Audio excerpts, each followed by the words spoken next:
Hello, everyone. Welcome to Girls Night Live. So happy you could join us this afternoon. Another great afternoon. And I want to say thank you to our November sponsor, the iconic Fred Siegel, based out of California. If you haven't ever been there, you've got the chance to shop through the women-owned marketplace of Girls Night Live. I've dropped a great coupon code in the chat, so feel free to check it out at the end of our wonderful show today. And today we are bringing you Kelly Sullivan with Dream Interpretations. Who hasn't wondered what that crazy dream or interesting dream that you had last night meant?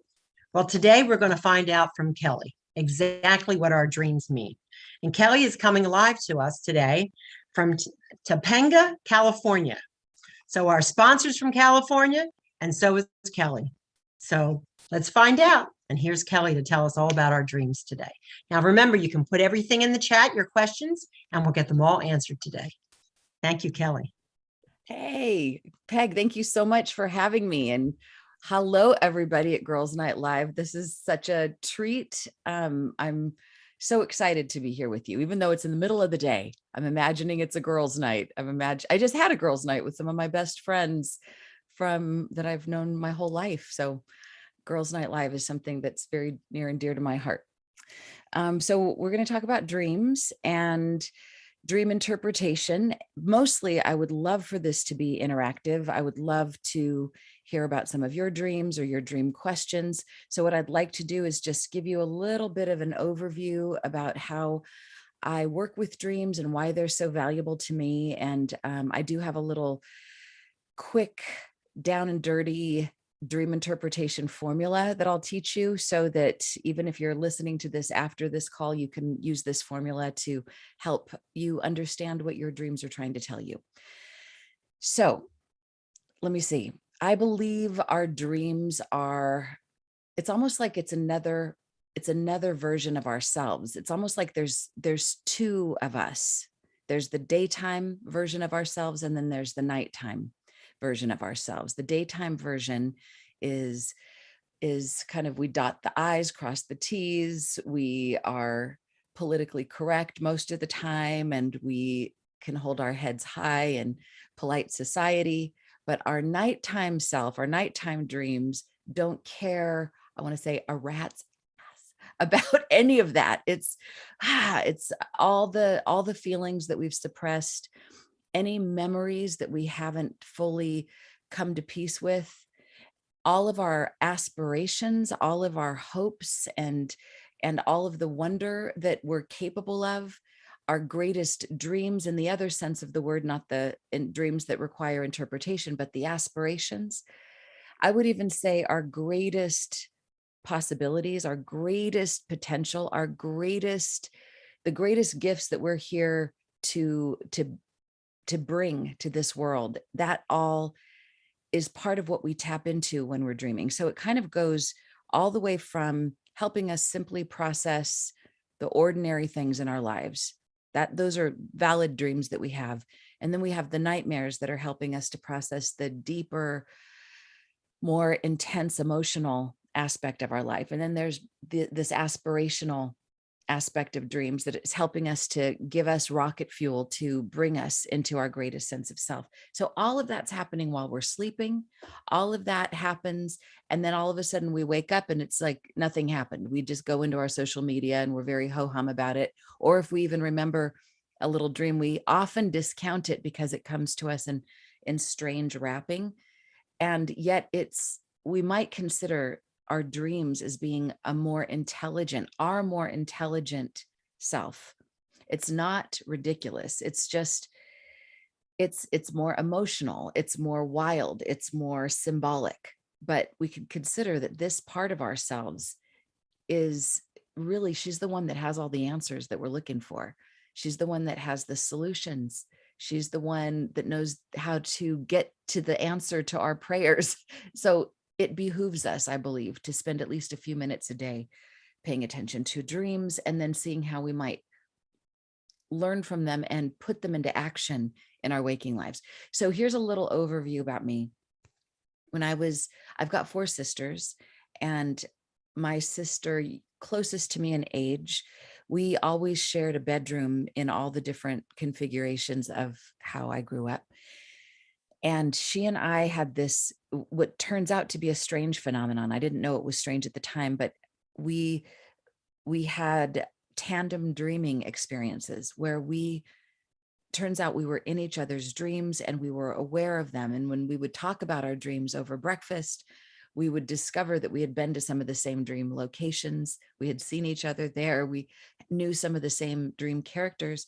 And because I had this kind of partner in crime or partner in shine, however you want to look at it, it gave me this particular interest in paying attention to dreams. All kids have very strong recall typically, but I think I went the extra mile because it was something that I had a partner to share it with. And it was back in the day when there wasn't all the technological things. There wasn't any video games to play with. This was not quite back in the horse and buggy days, but pretty much might as well have been. So dreams were really a way to entertain us. But then as I grew up, I found that my dreams were giving me an edge, an insight into relationships, into how to navigate the difficulties in high school, and then as I was getting out of high school. But even with guys, I knew there was this one boyfriend I had, and in my dream he was cheating on me, and it turns out he was, and he was lying about it. And because I kept having this persistent dream about him cheating, I was able to get to the bottom of what was going on. And luckily I didn't end up marrying this guy. I could have, you never know, but my dreams have been very helpful in the realm of relationships. So I particularly encourage you, if you have, and by the way, let me just say this as a disclaimer: if you dream that your partner's cheating on you, more often than not, it's symbolic. I would say if it's recurring, look at how the dream might be an aspect of you. I'll get into that later, but I don't want to, a lot of you might be going, oh my God, does this mean my partner's cheating on me? No, no, no, that's not always the case. It's actually more often the case that it's just a symbolic way that your dream is communicating with you. Okay, so I had a very strong relationship with dreams. And then I got into my early 20s where I became kind of focused on all the outer things that life had to offer. I was pursuing acting. I was very much a people pleaser. I really didn't care about what was happening internally to me. And so my dreams, I had a dream drought, we could say, for a big part of my 20s. And towards the end of that dream drought, I felt like I hit an existential crisis. I was suicidal for a lot of other reasons, not just because I had dropped off my dreams, but I had really disconnected and disassociated from my core self. I had given my power away to so many men, mostly men, women too, but anybody that was in a position of authority that I thought knew better about my life than I did, I kind of gave it over to them. And it wasn't until this crisis point when I was about 28. So for those of you who are into astrology, you'll know that's Saturn return. It's often when we start to come into our power for the first time. And that was really right on track for me. And that's when I got into therapy. That's when I started to get into 12-step programs, every kind of spiritual modality possible to get myself back. And thank God my dreams came back with a vengeance. There was a lot of nightmares at first. And so I kind of, when I learned through the therapy I was in at the time that a nightmare is an unfinished dream and it's up to the dreamer to finish the dream, that was the biggest light bulb over my head. And as I learned how to finish a dream myself in the waking state, not via lucid dreaming. I want to make sure you hear that you don't have to be a lucid dreamer to interact with your dream in your waking life, and to finish the dream, bring it to an exalted ending. When I learned how to do that, I thought I need to teach other people this. So that was kind of the beginning of my calling. And I have since gone on to become a hypnotherapist for the last 20 plus years. I've written 10 books on the subject of dreams, and it's my deep, deep passion to what I like to say, awakening the world to the power of dreams. I love to awaken women to the power of their dreams and their dreaming mind, because if it does even just one fraction of what it did for me, bringing myself back into a more soulful version of myself, then I want that for you. And I think we're all sleeping on a gold mine every night. And I think it's time to stop sleeping on it. Let's activate it. So that's a lot. That's kind of a nice little overview, maybe a big, too long of an overview, but I'd love to hear if you have any dreams or questions. Oh, P.S. I know I see Peg's about to say something. I have a gift that I'd like to offer you all at the end of the program. So if you stay till the end, I'm going to show you how you can get a free dream meditation from me, something to listen to before you go to sleep to enhance sweet dreams and also to enhance dream recall. So Peg, I'm going to turn it over to you for a moment. You're getting questions already. Awesome. I knew this was going to be a big question segment here. Okay, let's see. The first one comes from Linda from Facebook. And Linda is asking, I dreamt of my younger brother that passed away last year. All I remember was him standing there in a yellow t-shirt. Oh my gosh. So this is Linda? From Facebook. Oh, wow. Okay, Linda from Facebook. I'm just going to do this thing that I'm going to teach you my dream interpretation formula so you can take this a little bit deeper. And then I'm going to be kind of quick about it. This is my jet set formula. So for those of you who've heard the term jet set, it kind of means somebody who's on the move, somebody who's going places, and it's kind of exciting, living this exciting life of travel and expansion. So I think people who pay attention to dreams are jet setters. And we're going places. Our dreams are helping to elevate us so that we can fly in our lives. So this is also an acronym. J is for just the facts, ma'am. And you did this very well, Linda. Thank you for giving me your dream in a nutshell. And I'm so sorry for your loss, by the way. The E is for emotion. How did it feel? What was the energy of the dream? What was the emotion? The T is for the title. If it was a movie, what would the title and or subtitle be?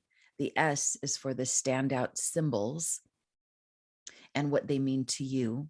And then the second E is for enlighten. If you looked at your dream through the lens of how is this dream trying to enlighten me? In other words, how is it trying to give me a gift? How is it trying to wake me up? How is it trying to show me something important? What would that be? And then the last letter, the last T is take it to the streets.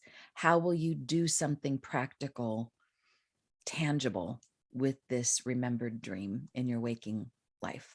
So with your dream, Linda, I'm just going to skip right to, if it were my dream, what I think this is telling me. So I lost one of my best friends about a year ago as well. So I'll kind of I'll project onto this dream, my feelings about my friend Gypsy, who's, by the way, the painting on the wall behind me, there's a part of a mermaid. I think that's Gypsy. She's always looking over my shoulder. So yellow, it makes me think there was that song, Tie a Yellow Ribbon Around the Old Oak Tree, that was about people. Oh, I get the chills just thinking about it. It's an old song, so I'm definitely dating myself. Oh God, Captain and Tennille, who was that? Help me. Oh my God. Anyway, but the yellow ribbon, I believe, was symbolic about letting people know when they came back from war. I think like we're thinking about you. We're remembering you. We haven't forgotten about you. We're still connected. Our ribbon is connected to you. So I get the chills as I'm saying this. So the fact that he was wearing a yellow t-shirt, I don't know what the yellow symbolizes to you, Linda. I wonder if there's a significance there. But to me, when somebody makes an appearance, it feels literal to me. This doesn't really require much interpretation. It feels like a visitation.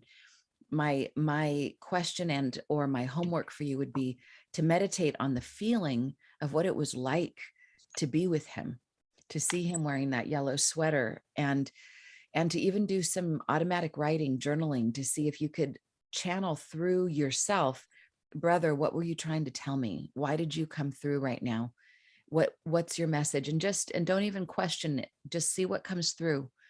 And this is how we can tap into the dream in our waking state without having to become a lucid dreamer, and actually pick up where the dream left off so that there can be even more satisfaction and actually take a message to a deeper level. I hope that's helpful. Wow, that's great. We have another question from Becky in the audience. Do you think dreams and deja vu are related? Ooh, Becky, dreams and deja vu. I know there's been studies on this that some say yes, some say no. In my experience, I think there is something uncanny about these two things. Both of them, I believe, reside, these occurrences happen on the bridge between consciousness, between like a remembered dream puts us on the bridge between sleep and awake, conscious and unconscious. So having a deja vu is kind of like having a memory of something that happened before. And there is something that kind of pops us out of our ordinary reality. So it is very much like remembering a dream. I believe it activates the same part of the brain.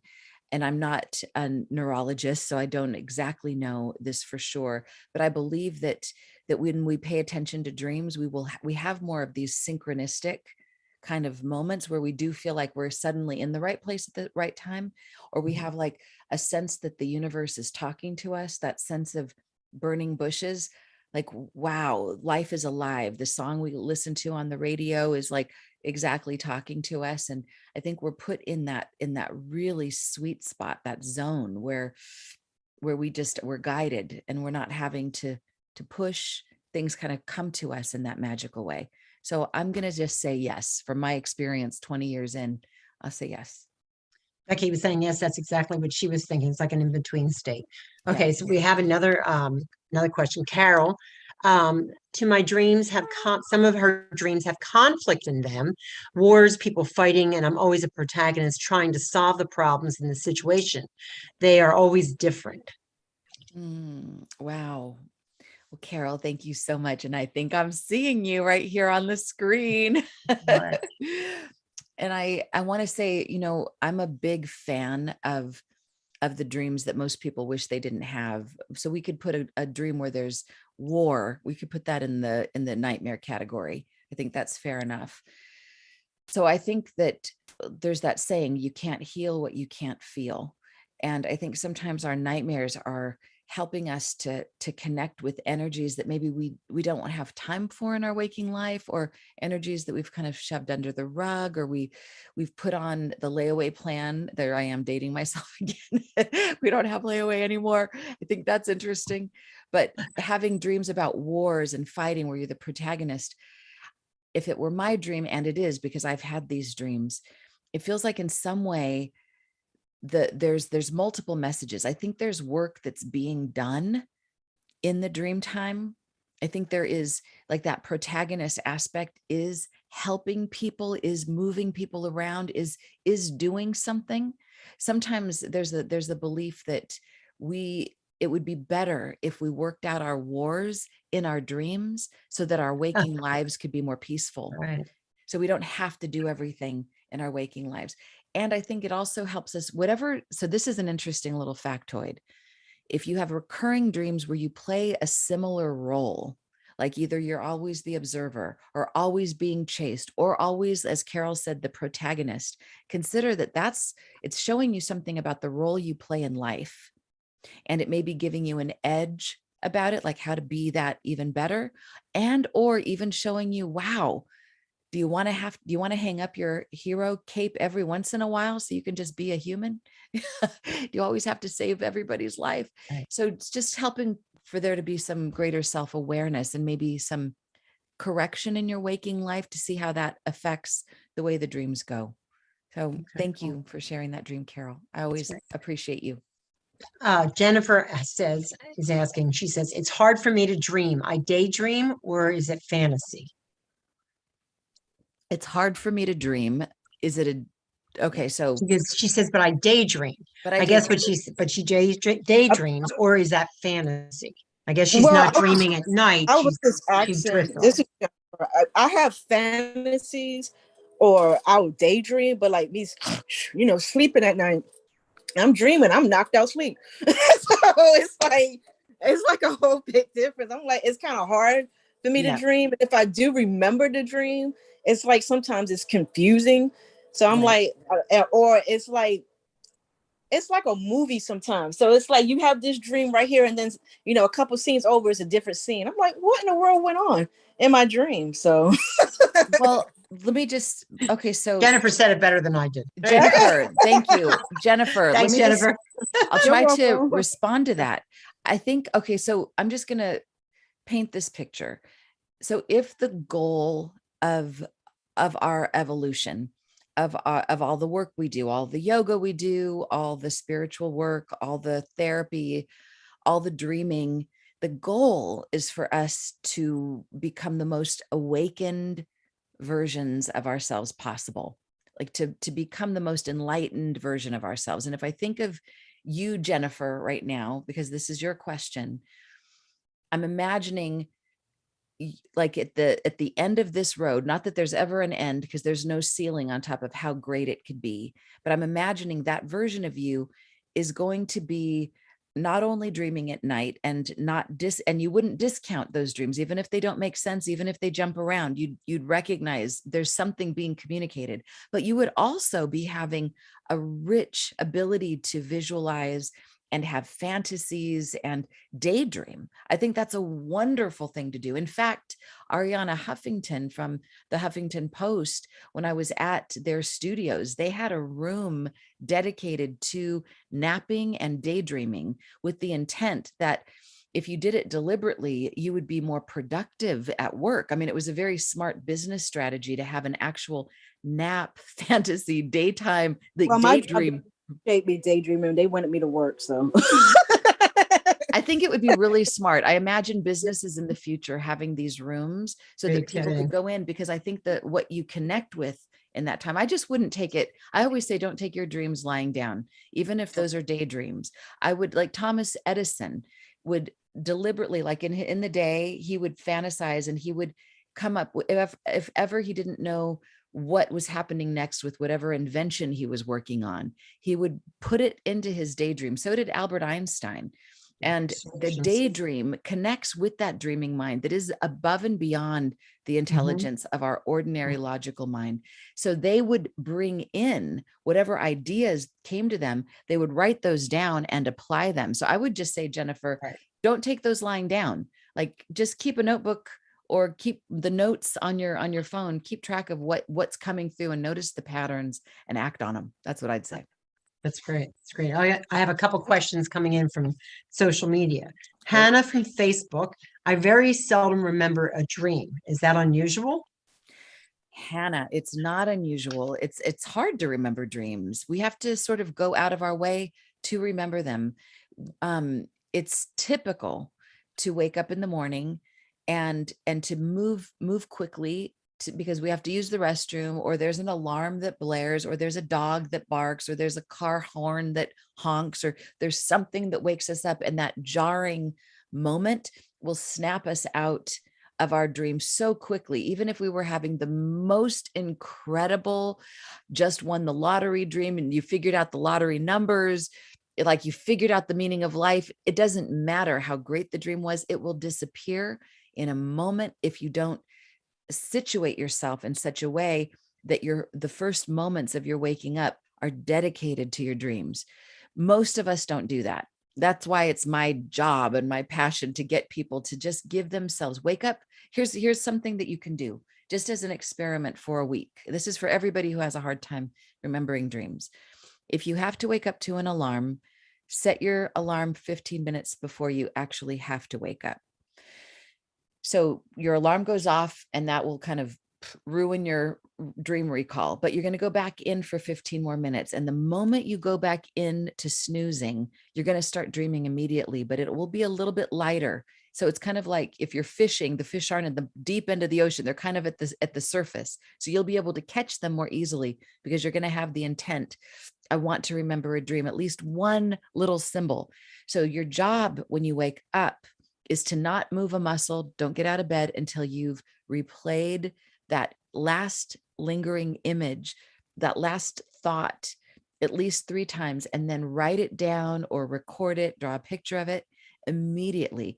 And if for some reason you don't have any dream recall whatsoever, there's always something happening in your mind.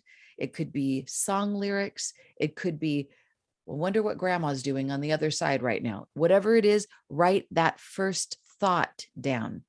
Because what happens if you start to get in the habit of writing the first thought you have upon awakening. Eventually, I would say within a week, that first thought will be a remembered dream. And once you just start recording that, it will start to become easier and clearer. It's kind of like a muscle that you start working. It starts to become a little bit easier if you do it on a regular basis. I hope that Cool. helps. That's cool. That's very cool. We have a question from Instagram.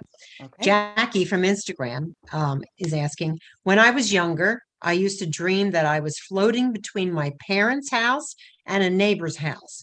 However, she couldn't reach either roof to anchor herself to either roof. How would you interpret that dream?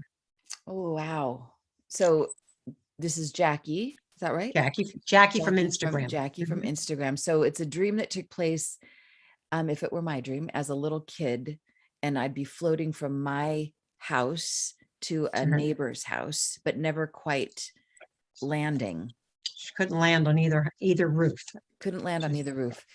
Yeah. So the first thing that comes to me is, and these dreams all took place way back when. So she was young when she was younger. So floating sometimes, so we all kind of look at anything that relates to flying or floating as that's a really good thing. It's the ability to get above the fray, above whatever's going on. I'm feeling like if I'm a little kid and I'm dreaming that I'm floating up and I can't land, it might be, I mean, there might have been conflict at home, and a strategy that was really clever to adopt, if this were my dream, was the ability, it's like there's that fight and flight, freeze, and fawning. The flight is the ability to just kind of distance oneself from the drama and be able to find a higher sense of reality, and then maybe go somewhere else. It's kind of like there's the whole idea about Peter Pan and the Lost Boys, like the Lost Boys being representing the parts of ourselves that didn't like what was going on. So they took off and went somewhere else, and they created their own reality. And yet they never quite come back. The goal is to be able to land at will. So what I would do with this dream, if it were mine, Jackie, is even as an adult, even though this dream happened a long time ago, I would do some journaling about what was going on. What do I think was going on at that time? And back in, from a dreaming perspective, I would ask myself, how, if I was suddenly lucid in this dream, how would I finish this dream in a way that gave me power? For example, I might say, wow, I have these powerful weighted shoes. If I press a button, they suddenly become heavy and I can land really well with a grip on a roof. And I have the ability, like I would maybe invent a superpower, or I would say, wow, where do I really want to land? Maybe I don't want to be in either of those places. Maybe I want to go somewhere else that represents a place where my soul feels most happy. So I would pick this dream up where it leaves off. I would say this is an unfinished dream. And I would give Jackie the assignment to finish that dream in a way that makes her younger self feel really loved and protected and taken care of. Cool. All right. We've got some more in the chat here. Thank you. Okay. Okay. What does remembering bits and pieces of a dream mean, but not the entire dream? So I love this. Anna asked that. That's Anna. Hi, Anna. So believe it was John Muir, the great naturist. He said that if you pick up one leaf in a forest, it contains the entire forest. So sometimes, and there's in my chicken soup, my first chicken soup for the soul book, Dreams and Premonitions, one of the people whose dreams I insisted that we include in that compilation was somebody who only remembered tiny snippets of dreams. We call her the queen of the dream snippet, the dream snippet queen. And that woman changed her whole life because of a dream snippet. In some ways, a dream snippet is easier to work with because it's not so complicated. You don't get bogged down in all the details. I would just be grateful for the little pieces of the dream you do recall, and think about those individually and like as individual symbols and what they might be saying to you. And if you even, and then string it together and see what the larger message of that would be. Apply the jet set formula. that I talked about earlier, and see how you would break down those symbols, what they mean to you, how they might be trying to enlighten you based on what's current in your life today. That's great. That's great. Thank you. Okay. Jennifer has a question. Jennifer from the Zoom. Okay. Jennifer's asking, sometimes I'll get flashbacks to dreams that I know I had years ago and go back to the emotion I was feeling when I had that dream. Is that typical? Yeah, it is. It's an interesting thing. I think this is kind of an advanced question. I think most of us are just lucky when there's any random dream that we remember at all. But to be able to recognize a pattern in your dreaming, I'd say that's pretty special. And that means that you're kind of on the upper echelon of moving towards dream mastery. So when you start to notice some feelings, some themes, this is important. I think one of the ways that dreams speak to us, they're just through symbols, but it's also through the repetition of symbols. It's also through patterns. So when you notice, like, what is that feeling? What is that energy? What is that place? Consider that it's like the cosmic highlighter pen drawing a big circle around that, saying, this is important. Drill here. Our dreams are so intelligent that, yes, we are habit makers as humans. So we will tend to have a recurring cast of characters that show up in our dreams. There will be recurring themes and recurring places. And that's partly because of the habitual nature of our mind. But I think it's also because it's trying to point toward a deeper message. And I think once we receive the message, then it moves on, then the pattern changes and it opens up towards something else. So I would look at that. And I mean, to me, journaling is one of the best tools that we can apply toward identifying what our dreams are telling us. Journaling, I think, is where we start off with the question, like, what is this dream telling me? Why am I having this dream? And we can write at first, I don't know. It just seems ridiculous. Well, maybe it reminds me of my uncle's house when I was 5, when I got sick and the blah. Oh my God, all of a sudden there's something there that opens up. So you just have to be willing to bear with the not knowing for a few moments while you start the journaling until the knowing starts to percolate up. Don't be afraid. Don't just write it all off because it's not all clear instantly. It's usually just it's a courtship between you and your dreams. It's like you're coming toward it like a suitor with flowers and chocolate, and you're not approaching it too quickly. Don't want to scare it away, but you're kind of enticing it to speak and reveal its secrets to you. Cool. You might have to come back and do a dream journaling segment. I don't know. Yes. Our audience loves journaling. So, and this would be a great tie-in. Okay. I have more questions. Okay. I told you they're going to have a lot of questions for you today. Okay. Okay. This is a cool one too. ML wants to know, how about being in a random party and seeing all your departed loved ones? ML. Oh, that's a wonderful dream. So Dia de los Muertos. It's such a great dream. I think anytime there's a party and there's multiple people, so this is just in general, but then I'll address what it means for her dream specifically. But anytime there's a party, it tends to represent, from the perspective that everyone and everything in the dream represents an aspect of ourselves. Often a party in general represents all of the parts of us getting along in harmony.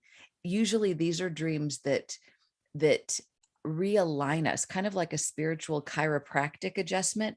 We wake up from these dreams feeling really good about, like, all the pieces that seemed so fragmented before we went to sleep. They have all kind of clicked into place and we're in sync with ourselves. Now, a dream about all of our departed loved ones on the other side in a party, I would take that dream, if it were mine, very literally. I would feel so loved. In fact, I would use that dream as a meditation that I would tap into every day and just imagine how wonderful it feels to be at this party surrounded by these beloveds. I would ask them, I would pick up the dream where it left off and meditate on it, and even pose a question to the group about whatever you're working on in your life, whatever you need guidance on in your life, and see what wisdom comes through. This to me would be very much a dream to affirm that life is a continuum, and that you're connected to those beloveds on the other side, and they're loving you and you're loving them. And I think whenever we pay attention to those kind of dreams, it's like we take one step toward that dream, it'll take 10 more steps toward us. So there's more communication in that feedback system than just that. It's wonderful. I'm jealous. Yeah, that sounds like a pretty cool. That sounds like it would be a good dream. Okay, we've got time for one more question. Okay. This is coming from Samantha in our audience. Great. What does it mean if you dream of the same location repeatedly? When I was a child, it was always nightmares of my childhood home. But now I've been dreaming of a foreign home where I start in the same living room. Each time I explore new sections of the home, meeting people and finding interesting things. I love this dream. So from the perspective that our dreams, like I said before, I believe their ultimate goal is to get us to awaken to the vast aspect of ourselves, the enlightened version of ourselves. From that perspective, we could say that right now, at this moment, who we are, what we know, represents one room in a house, in a very large, like, mansion of expansion. So when we have a dream where we get to know a whole new house, all new rooms, to me, and it's in a foreign country, this represents to me, if it were my dream, that there's an awareness of a whole other aspect of my consciousness that was foreign to me, only because I didn't recognize it. Like maybe a whole body of talents, a whole body of resourcefulness. A house often represents our bodies, our body of affairs, what we live in. So it's our lives, in other words. It's what houses us. It's what houses our consciousness, kind of the four walls of our consciousness. So to dream recurringly about another house in a foreign place, to me, this represents that there is this whole other aspect of self that is coming into consciousness. Soon it won't be foreign anymore, because there's this, it's like you're embracing it. It's no longer other. It's no longer different. It just becomes a part of you. Now, what are you going to do with all of that wisdom, all of those resources, all of that energy? It's very exciting. I also am very jealous of that dream too. But one thing is, I always say, I'll just wrap it up with this. When people hear somebody's dream, even myself, when I hear someone's dream, that's like, wow, that's so cool. We don't have to have FOMO. We don't have to be jealous of someone else's dreams, because when we share dreams in an environment like this with caring, conscious sisters, it's like one person's dream is sort of like our dream. Sometimes after a while of being in a dream group, you forget who had what dream, because it taps into our soul and we all get to benefit from that. So all of these dreams that have been shared in many ways now belong to all of us, and we can all be elevated by them. So whether you had a chance or not to share your dream, you've been able to enter into this larger space, and we all have this feast that we can share together and then grow together as well. So thank you so much for having me, Peg. Oh, this is great. And really, seriously, I think you have to come back and we do a dream interpretation journaling, because our audience loves journaling, and you have so much to offer. And I said a little more questions, but because we're getting close to the end. Oh, I want to tell them how to get their gift. Tell them how to get the gift.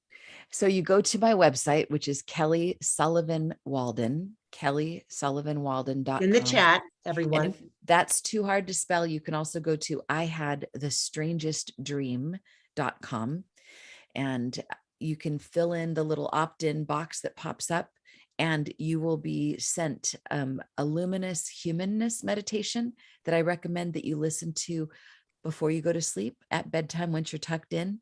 And that meditation, in that, it's meant to calm you so that you have sweet dreams and help you to be more, to kind of activate that dream recall aspect of your brain.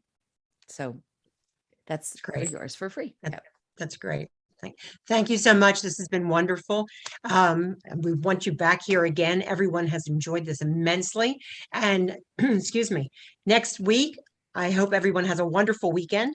We're back here next Monday with Deja, our mindset guru, at 4 o'clock Eastern time, and Tuesday with our better than sex pumpkin cake. Okay. I can't wait to find out how to make that. Whoa. Then Whoa. Wednesday, I know, Wednesday you learn how to spatchcock or cut the poultry just in time for Thanksgiving. And then on Thursday, we have some great shows for you to watch as well. So everyone, thank you as always for joining us. And we thank our sponsor, Fred Siegel. He's our wonderful Fred Siegel sponsor out of California. So everyone have a wonderful afternoon. As always, we thank you for joining Girls Night Live. Kelly, you've been amazing.